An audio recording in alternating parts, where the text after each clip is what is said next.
Hello and welcome to another Demis Hellen tutorial. This is part 3 of now what I am calling the progressive trance build for 2018.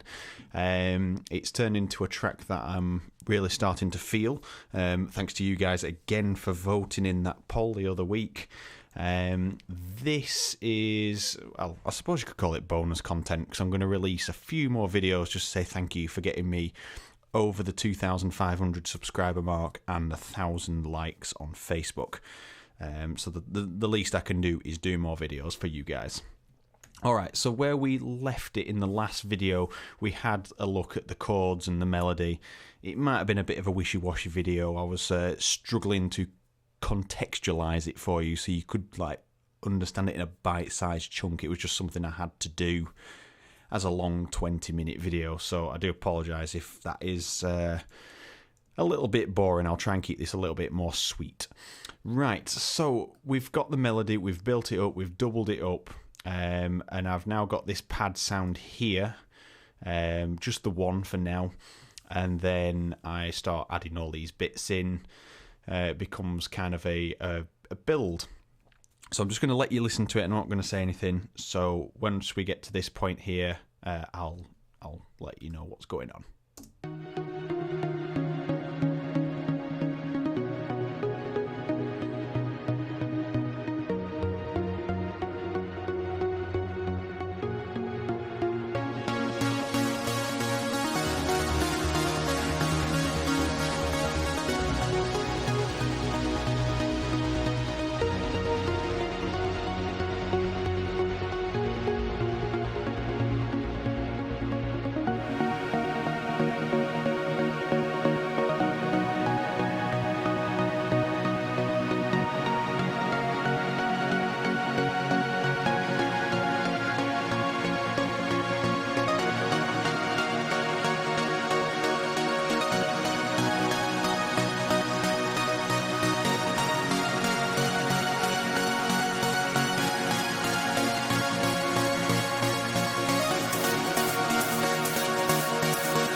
Okay, so I've brought the white noise in, we've got the hats going, and it's just to start building the anticipation that there is a drop on its way. Things are coming to a climax just for the breakdown.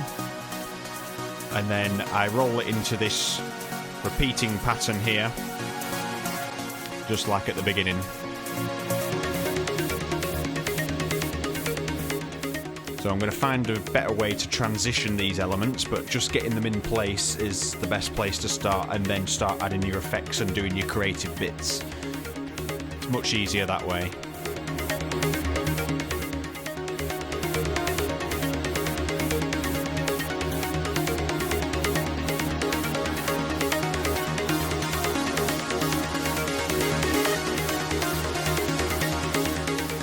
Do it this way around. It seems to have forgotten a few things I've done.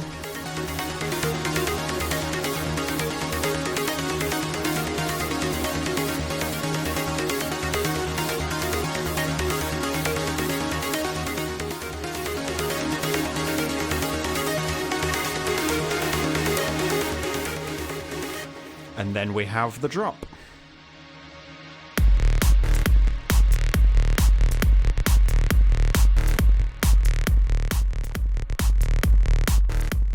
Okay, so it's just a start. I'm using the Glitch VST plugin, which I'm going to do a little bit of a review on.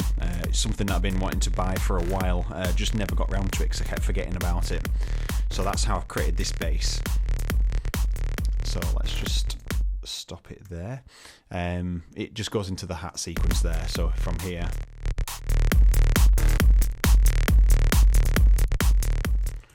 So the way that I've created that bass is using the Glitch VST. I used to use an old version of it before it got kind of refined and then got started to be charged for. I think I'm thinking of the same one.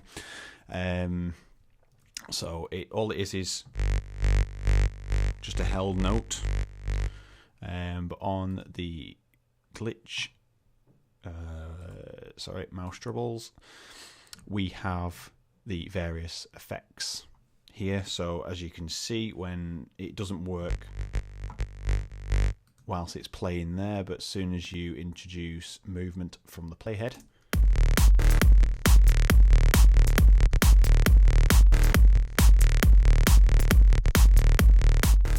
so it's just tailored. I just made some educated guesses and put it into a rhythmic fashion, and that's all I've done. But I'll go into more detail with that. As you can see, it's a preset there, and then I've just tweaked the settings and obviously drawn my own patterning. So the build up there is ready for any way that I want to build it. I could build it up with some white noise and some effects. Could build it up with a snare. We could just increase the reverb with a bit of a snare roll. There's all different ways we can approach it. We could absolutely whitewash it over, so it's just got a high pass going over the top, so it just goes absolutely right to the top, so you can't hear anything. There's all different ways, but we need to cure this part here where this reverb tails for hours.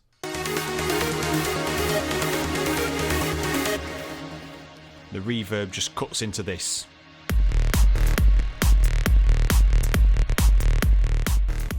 So I do have a creative idea. I'm going to do this now, and I'm not going to lie, I've just had this thought. What I'm going to do is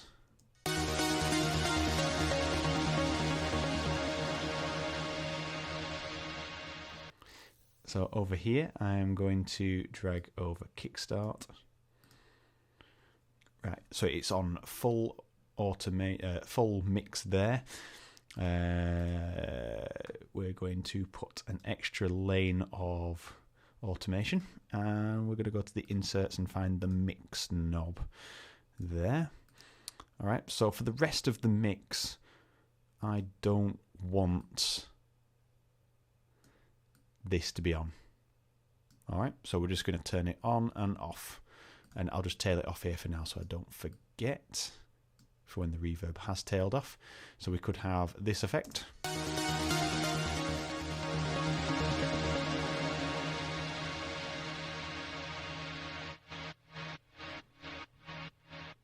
Okay, so it transitions better. It's different.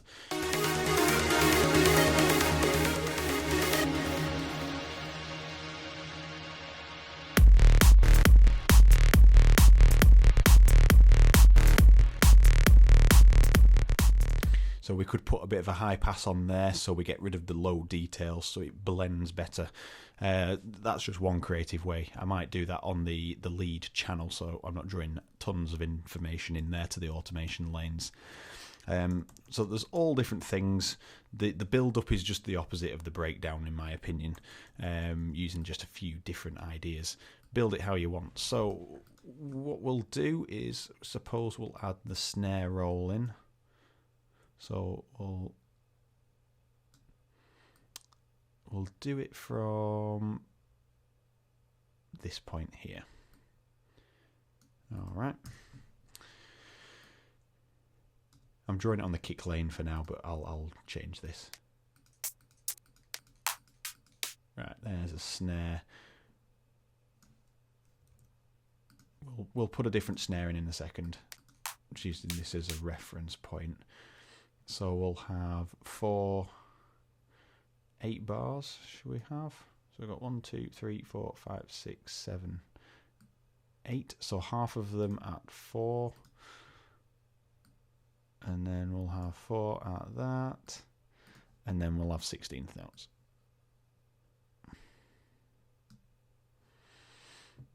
Okay. And then I'm just going to use the velocity values here, using the parabola, just to get a nice bit of a curve on there instead of it being a straight line and very linear.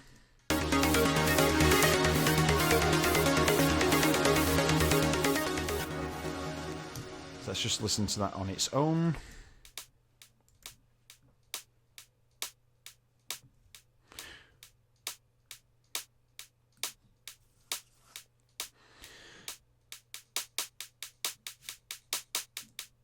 Right, let's find a snare.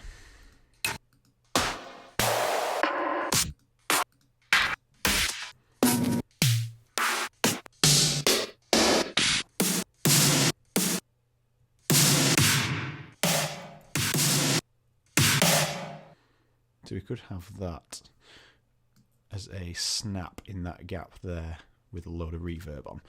We'll use that. I don't think we're going to get a classic snare in here.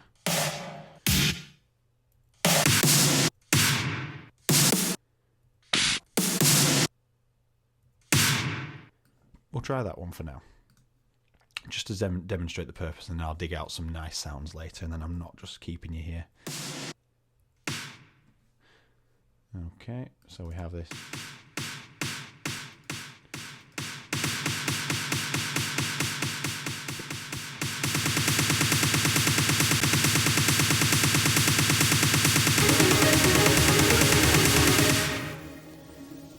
Okay, so we have an end point here, so we don't actually want that section there.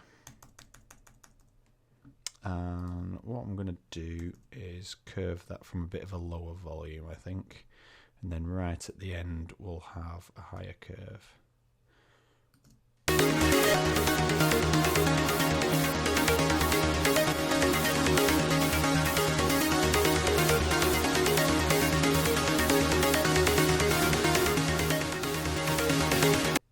I'm just going to go linear here for a second just to demonstrate this.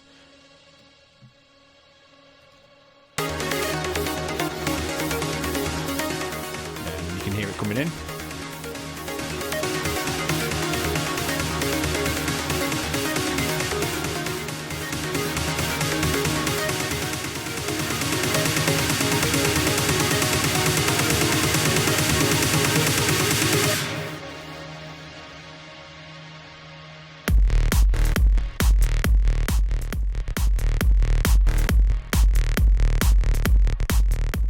Okay, so you could use that as a build-up. There's a few other bits. I'm going to roll this off so we've got a high cut on there. Let's do it now, in fact. What we'll use is the lead bus, which will be synths. I'm going to relabel this leads bus. There. What have we got there? We'll use... I don't think I actually have it installed at the moment. No. No, that's a shame. Right, we'll just use the usual route so you can see exactly what I'm doing with Pro Q. So we're going to have this cut off here. Might as well just roll it off to 20 because we don't want any information really down there. And we'll automate the frequency of band 1. So starting from that point there, and we go to the leads bus down here, drop the lane down, and we're going to go to inserts, Pro Q2, band 1 frequency, and then we have control of that sweep. So put a reference point in each side so you can return it back to the value you want it at. We'll up it to like there. Let's just see how it goes.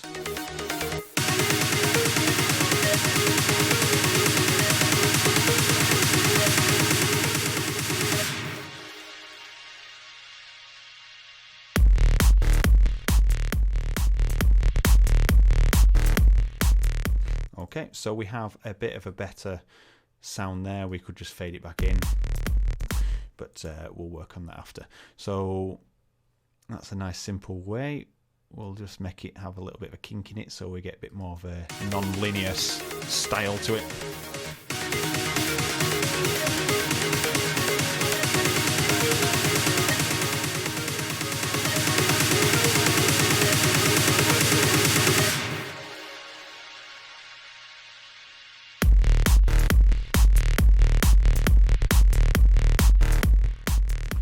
Okay. All these sounds as well, which are the other bass sounds from the beginning, also go through that same glitch. So even if I added this into it here, and I think you can hear that. And that's how you get that rhythm. But it sounds really good just having that bass The kick is a little bit weak, the claps are very weak. So we'll look at that in another video, and we'll look at how to maximise the sound of this so we get it nice and full, make it sound really loud but really tight at the same time. So it's a bit floppy at the moment, but we'll get there. Even if we have to layer another sound on just for that drop there, we'll work it out. So that is the end of this video, so I hope you enjoyed it. If you did, give us a like, drop us a comment, let me know that you've stopped by, even just to say hi. Subscribe and hit the bell icon if you already haven't, and thank you very much for watching this video, and I'll see you in the next one.